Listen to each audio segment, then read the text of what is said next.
made it hard for workers to negotiate or group together to try and improve their life.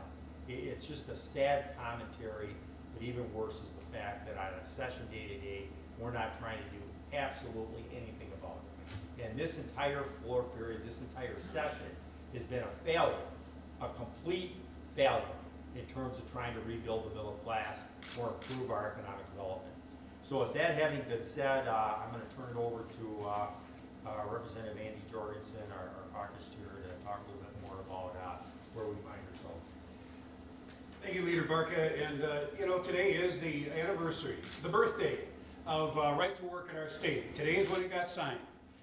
Don't you think that the Republicans should be the ones having a press conference telling us how great our state is doing, how all kinds of opportunity are just blossoming here in Wisconsin since the day of that signing? Don't you think they should be up here at the podium? I do. Do you know why they're not? Because it's not happening. It's almost gone completely the opposite. From the day of that signing, this flower hasn't blossomed, it's shriveled up. Let's take a look. Lower wages is what you can expect when you go to right to work. And that's the path we're on as a state now that we are a so-called right to work state. The average worker in a right to work state makes $5,857 less than the average worker in other states. That's the path we're on. That's why the Republicans, they know that too. But that's why they're not cutting a cake today to celebrate the 1-year anniversary of right to work in our state.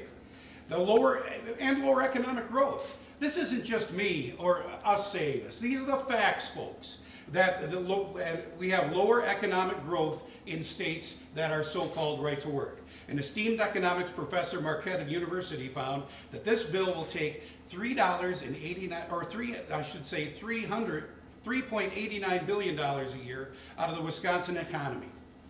That's almost $4 billion because of this legislation will be taken out of the economy and provide no discernible overall economic advantage to Wisconsin, and that's a quote. Folks, that's not just all they did. They also went into something that many of them didn't even understand what they were doing. I tried to have a conversation with many of my Republican colleagues about prevailing wage.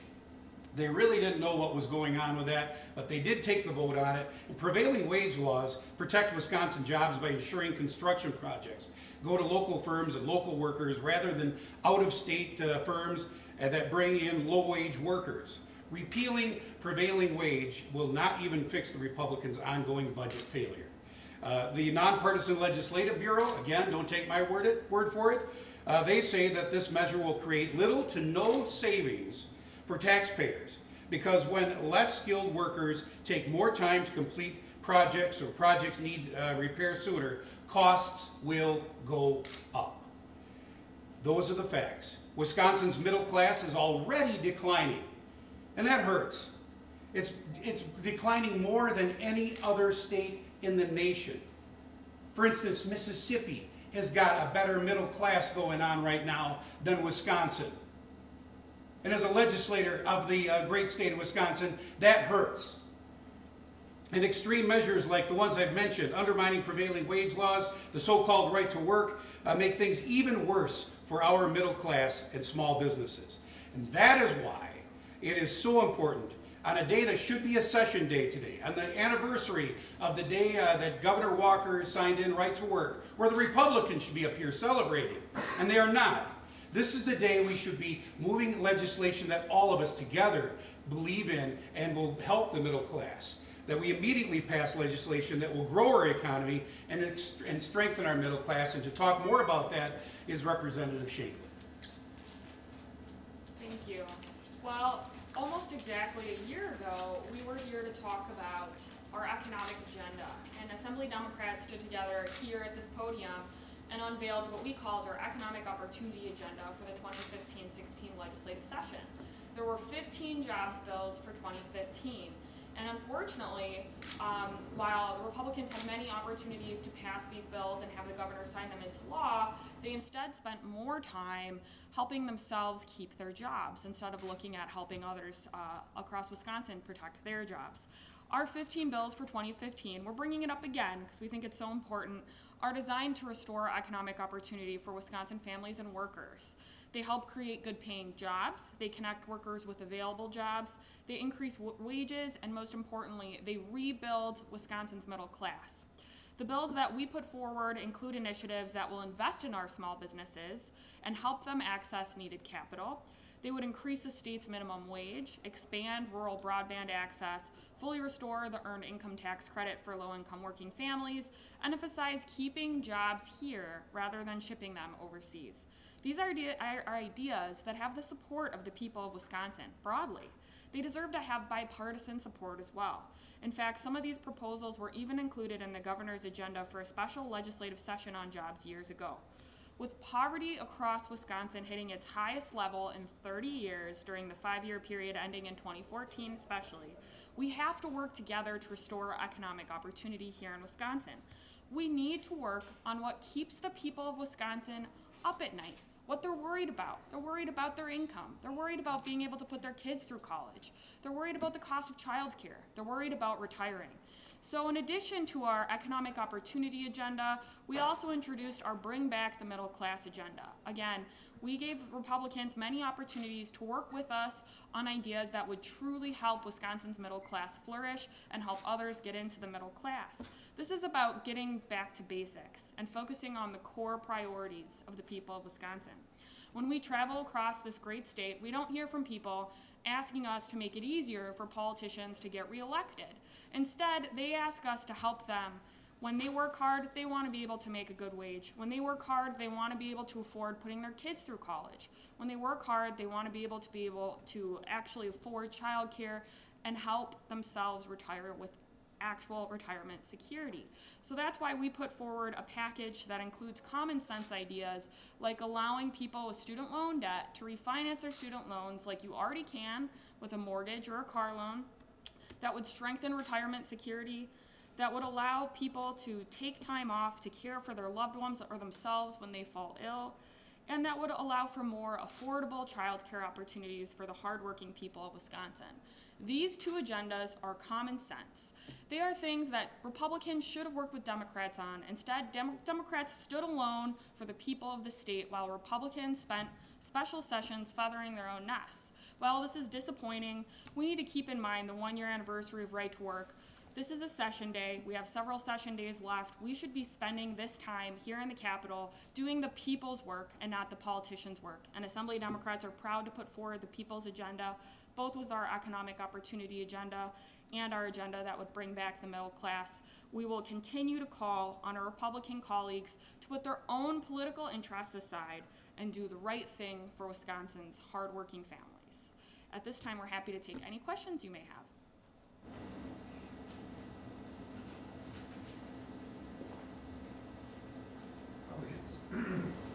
Excuse me, Rep. The speaker said they're not coming back. So, I mean, how do you propose that you get around that in terms of trying to get anything done?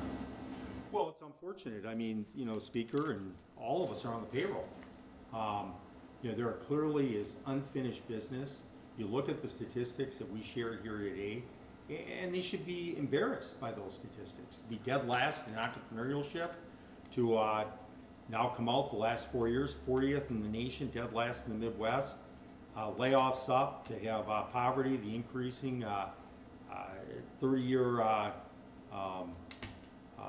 situation there for poverty, income stagnant or falling. I mean, they should be embarrassed with the outcomes of what they have put in place.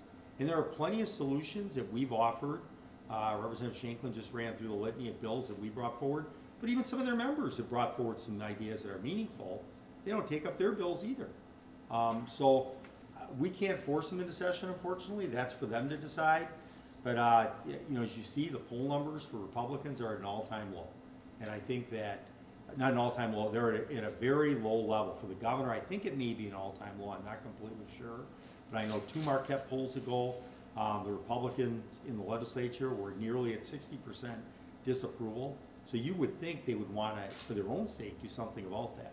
But instead, as Representative Shanklin said, what they chose to do is to give themselves far greater opportunities to raise money for their campaigns.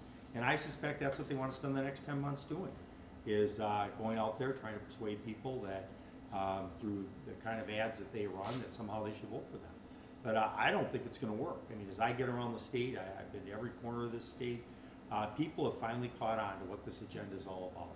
You know, just one last thing. I remember about a month, 2 months ago, I was traveling. I picked up the USA Today in a company that has such an important, strong presence in Wisconsin, GE. It said they decided where their headquarters were going to be. I thought, God, maybe it's Wisconsin. You know, we're right to work. Obviously, the governor said it's going to bring them here. Instead, they went to Massachusetts. And why did they go to Massachusetts? For all the, for reasons of having a strong partnership with their universities, having that research presence, which again, the Republicans took us in the wrong direction. They cut $250 million out of our university system.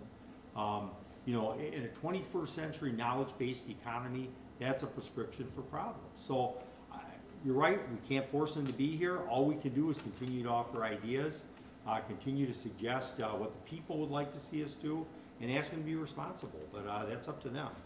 But they've made poor choices so far.